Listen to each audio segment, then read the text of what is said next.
today for Being in Sync 366 video series. So today I had the opportunity to go to a graduation party, which is new. And when I was graduating college, what you go out to a dinner or lunch, and that was your party. Um, so this was different. It was my first graduation party that I've been to. Anyhow, I was in conversation with somebody who, a very wealthy man and woman, and they were talking about wanting to retire.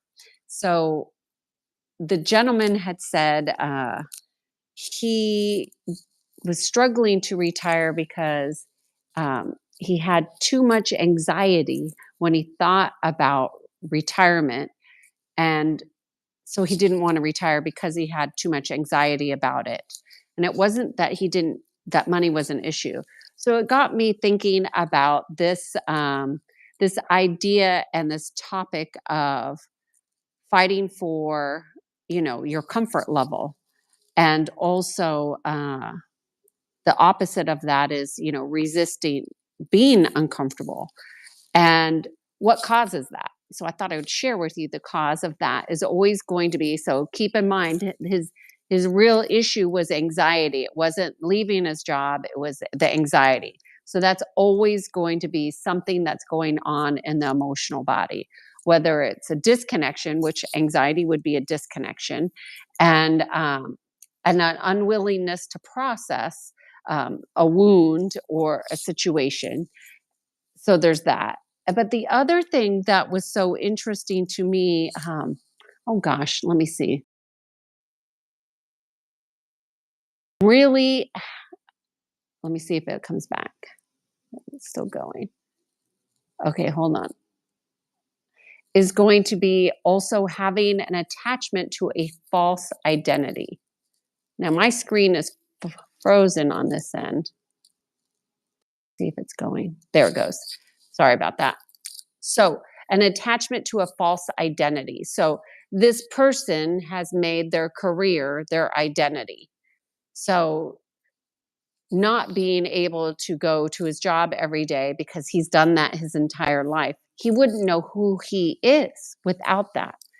So, there's really two things going on there, right? This false identity and this lack of really, which is connected to the emotional body, and also this lack of really understanding who he is fundamentally.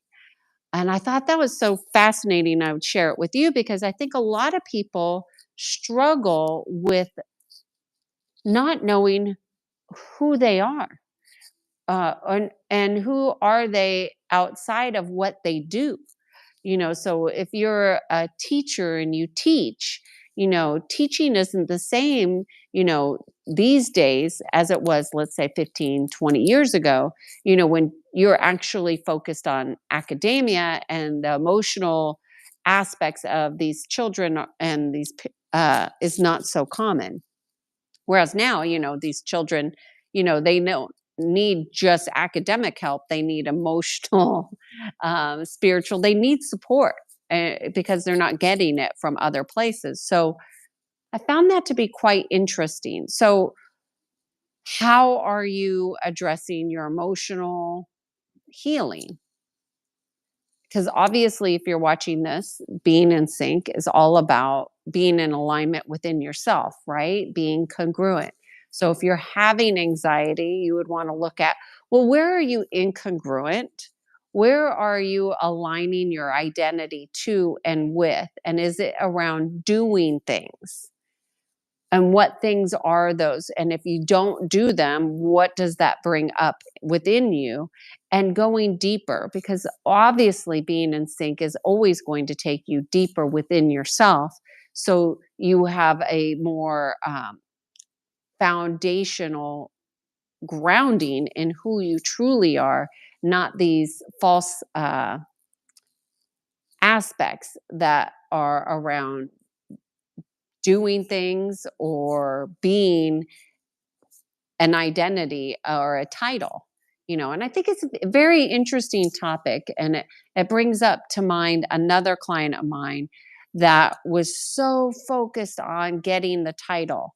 And, he just would not relent until he got the title that he wanted, even though he was so high up in the chain that he could basically just um, make his own title. He wanted a title that was bestowed upon you, almost like a royalty, if you will. It was fascinating, these false identities. So just thought I'd share with you a little bit about that. Hope you have a great Sunday, and I'll talk to you tomorrow. Cheers to being in sync. I am Kiana Sage, and I guide people to peace.